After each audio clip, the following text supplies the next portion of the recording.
Si no fuera por el camarada Stalin, ya haría mucho tiempo que estaría muerta. Él se encargó de que fuese alimentada, vestida, educada por el Estado.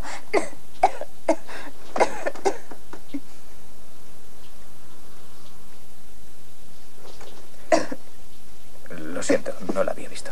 Oh, es un país muy grande. Tal vez vaya a Siberia a trabajar en la construcción de los pantanos. Esa es una